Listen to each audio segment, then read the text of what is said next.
All right, good morning, guys. Hopefully this is working now. Hopefully you can hear the sound on this. So if you're watching this live, just let me know that you can hear this. So my name's Todd Ferguson. We're going to do a quick mentor session this morning. We got a couple questions to answer, so we'll just hop right into it. The first question comes from Rohit, and Rohit asks, "How do I determine prices for my products?" So business description and background of question says we're an exotic snack and drink business. We sell snacks and drinks from around the world. For example, Fanta from Japan or China. Right now we are an e-commerce. We are only e-commerce. We are getting a brick and mortar store in December. Our products range from 50 cents to $15 to cover rent, utilities, etc. For brick and mortar store. Does it make sense to increase prices or to keep them where they are? So pricing should have been something that you did when you did your market research on your business, knowing how much you can sell products for, knowing what your profit margins are, knowing what type of customers your profit or your products appeal to, knowing how much somebody's willing to spend on an experience such as exotic snacks. So that's something you should have done at the beginning, but if not, that's still something you can do now. But if you're already going into your brick and mortar store and you're questioning your prices, the easiest thing to do would be to find similar businesses. So businesses that are selling the same things as you. So if you're really doing exotic drinks or something that is an experience, in my opinion, you can honestly usually charge more for that. People, maybe they went to China or to Japan or some other, country, and when they eat that food or drink that beverage, that it brings back memories or it brings back the time that they had. And so that would be something, you can sell experiences even with products like this. But if you're already on e-commerce, you can use that pricing, see if people want to spend that type of money. Usually on e-commerce, the customer's either paying for shipping or they're getting free shipping, and you charge them more generally. So you can try whatever you're selling for on e-commerce, whether you're on Amazon, your own Shopify site. You can use that. Generally, with products, you're going to buy them at wholesale, whether it's from a distributor, from the manufacturer, or from the wholesaler. You're going to generally mark up that item, what they call keystone it. So if you're buying the soda at $1, you're going to sell it for $2. So you're going to double your money on that. But again, if you are selling an experience and you're bringing them enjoyment and you're bringing back memories, then you can generally get more product. And it also has to do with how your store's set up, how your customer service is, and really, are you getting people to come back and again, it's about an experience. So you can play around with it, but do your market research.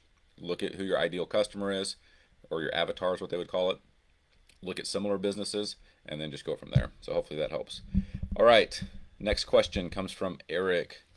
Eric asks, "Do I need and what are the pros and cons of having both personal and or business credit as a business owner? How could I use credit for my benefit?" So business description and background of question. I haven't owned a credit card since 1998. I have bootstrapped my business from the beginning. If I need to buy a vehicle, equipment, materials, coaching, or invest in a new team member, I need to make a sale and save. If I don't have the money, then I can't afford it, is the mentality I was raised with. At what point in the entrepreneurial journey is credit recommended to grow a business? How does one utilize credit for growth? We're currently at 400,000 a year. What perks could I benefit from using a credit card or lines of credit? A lot of questions in there. I'm going to try to answer some of them. Let me unpack this real quick. So, do you need credit as a business owner? Well, clearly you just talked about how you're at 400,000 a year, so you have bootstrapped and done it without credit, so it can be done. Credit can be used a variety of different ways. They can accelerate growth. It can allow you to bring on more people. I mean, everything that you just talked about. I personally do not have a problem using credit, but that is me. That is my business. That is my risk tolerance. there is a difference between your personal and your business credit, but as you're starting out, generally in your business, especially if you don't have any credit as far as a business credit, you're going to have to use your personal credit in order to either sign a personal guarantee, to use it to get a credit card. Even if you're getting a business credit card, oftentimes they ask you for your social security number, date of birth, all that stuff, and they're going to use that to qualify you for whatever credit they can give you. Um, Knowing that if you save your money and then you invest it into your business, there's nothing wrong with that by any means.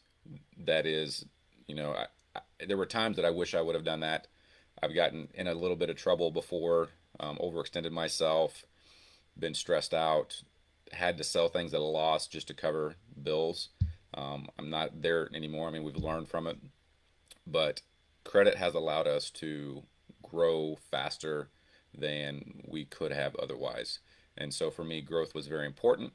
And now we're at a point to where we're self-sustaining. I mean, we still use credit, but especially like lines of credit at a bank are great, or your credit union, or wherever you can get it.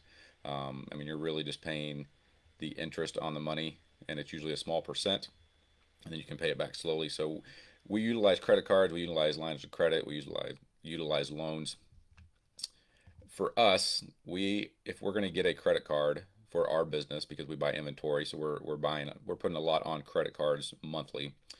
I want something that's going to give me a reward, meaning a reward type style credit card. So you've got, there's Capital One Spark cards that give you 2% cash back. There's Amex cards that give you travel points. There's Chase cards that give you travel points. So the cool thing is, and you can talk to your CPA or your accountant, generally those rewards are not taxable. So you can use it for business purposes, use the rewards for personal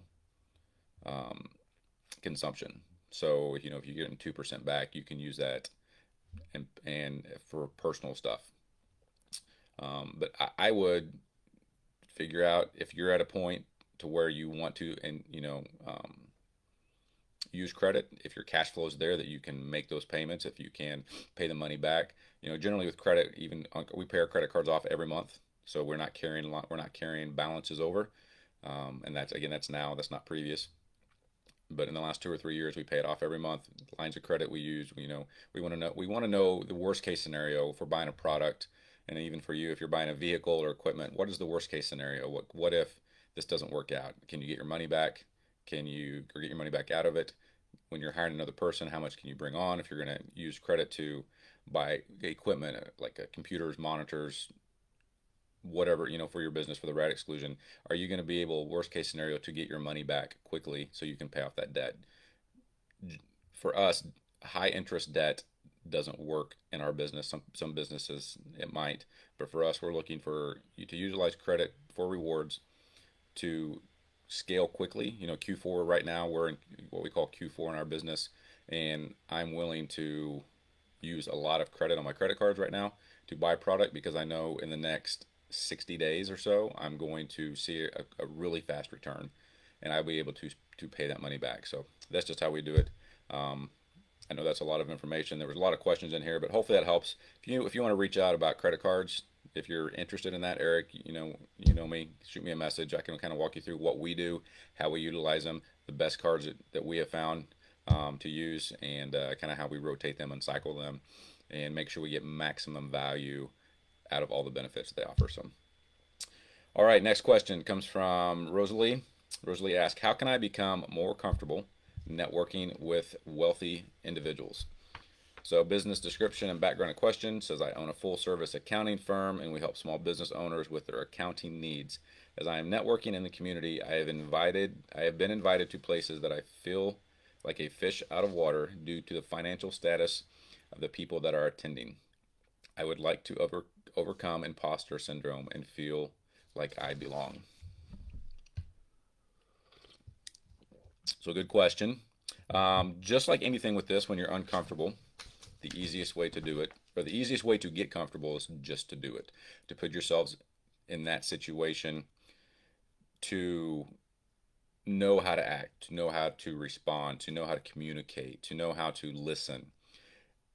Part of this too, if you think about it, when you're going to Sean's events, Sean's usually bringing in individuals that are very successful. Sean himself is successful. Tom comes.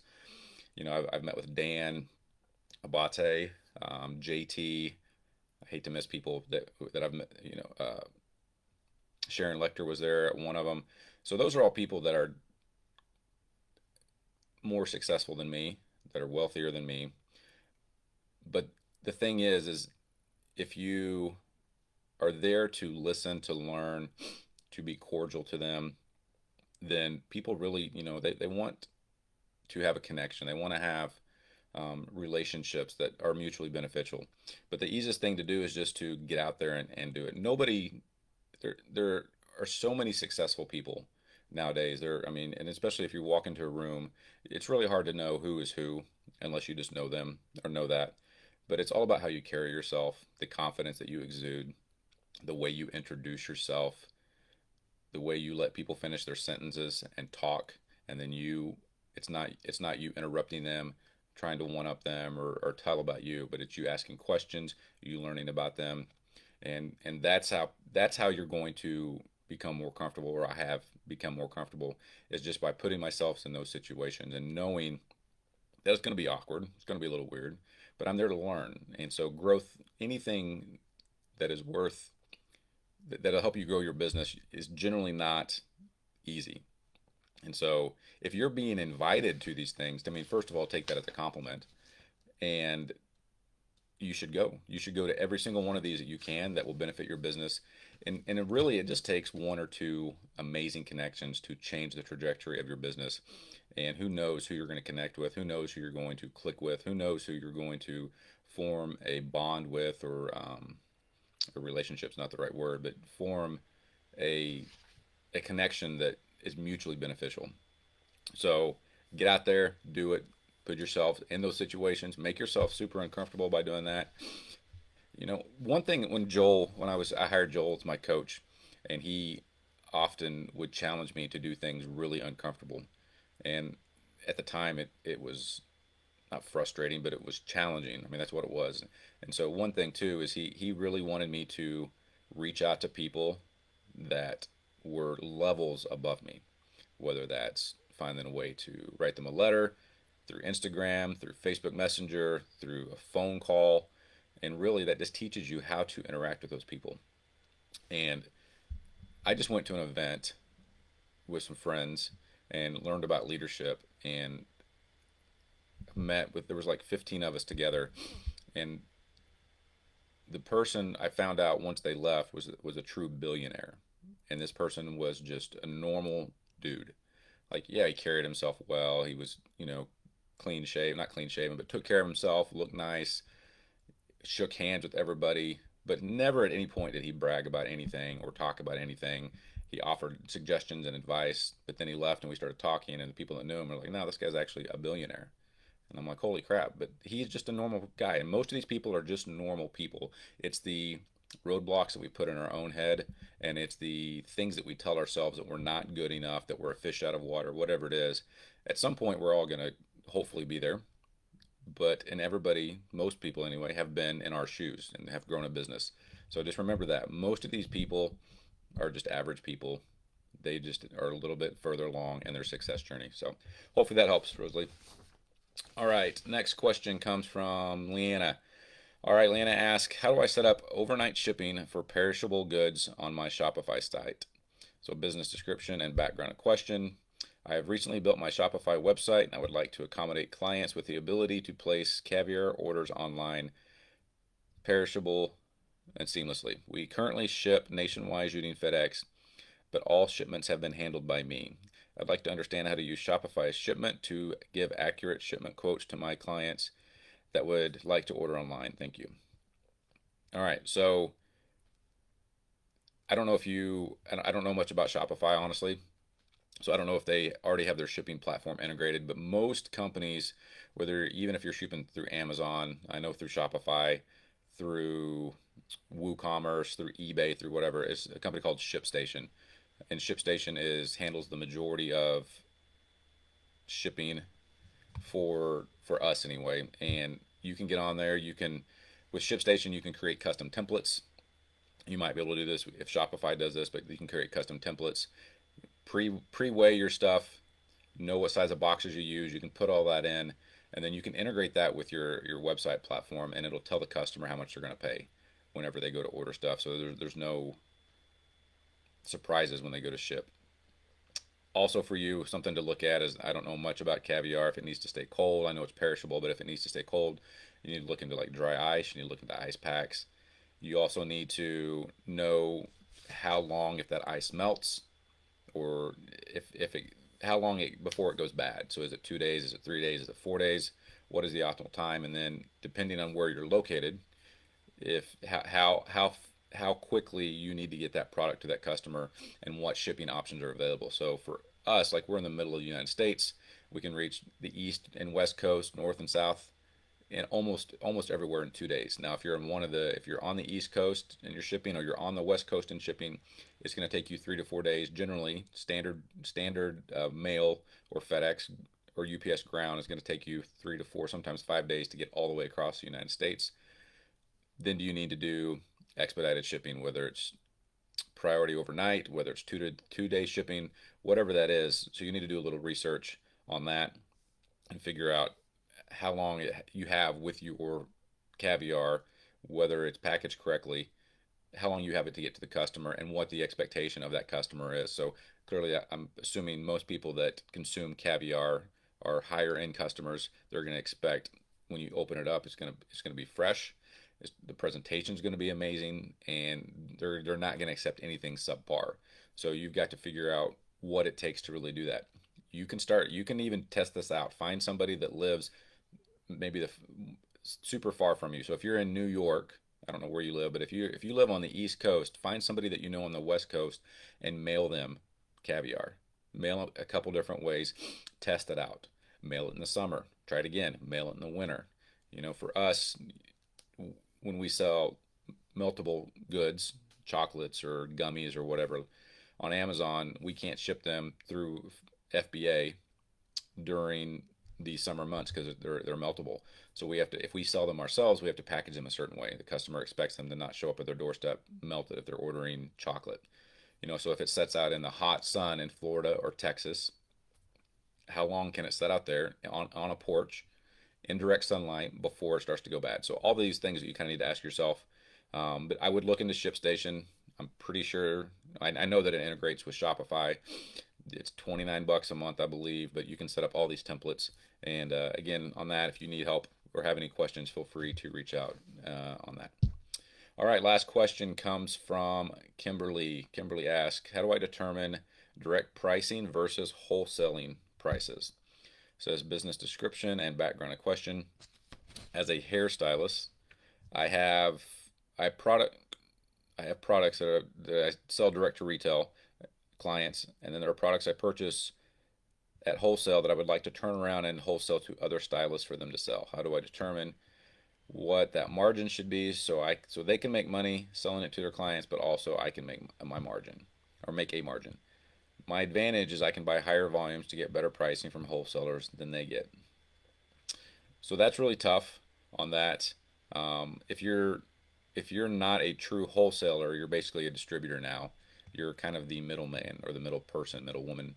And if you're looking to take products from a wholesaler, mark them up, and then sell them to a person that can buy them direct from the wholesaler, it's tough. You've got to provide some type of value. You've got to provide to where it's easy for them. It says that you can buy at higher volumes to get better pricing. So then what you could do is that discount that you're getting, you can just sell that to the customer. So let's just say, real world example, you have a shampoo that you buy for $15. Normally, you're going to sell it for $25 in your store. But if you buy 100 of them, instead of $15, you can get that for $12. So what would make sense, especially for the person, the end customer buying it, is you would charge them the $15. So you got the discount at 12, you're going to charge them the 15, you're going to make $3 per unit and sell it to them. So you can make your MOQs lower, so minimum order quantity, than the other wholesaler. So maybe the person you're buying it from, you have to buy 24 units to get the $15 pricing. You're buying 100 of them at $12, but a person only wants to buy six. Maybe the end user or the other stylist wants to buy only want to buy six. Well, you're offering them the six at the $15 from you, so you're making $3 a piece. So if you're not really touching the product, if you can flip it quick, if you have people already lined up, you don't have to pay a salesperson, then you can make a little bit less money if you're moving more volume. But really, that's just being a distributor. It's tough. Maybe you can offer training classes, or you can offer coaching, or you can offer whatever when they buy a certain amount. But that's tough. Yeah, I would, if you're getting the discount, I would look at offering that price that product at the regular wholesale price. You get it at the discount, and you make that little bit of money in between, and then just continue to sell it to your customers, your end users, or your retail in your retail store. So hopefully that helps, guys. That's all we have for today. Everybody have a great week, and we will talk to you guys later.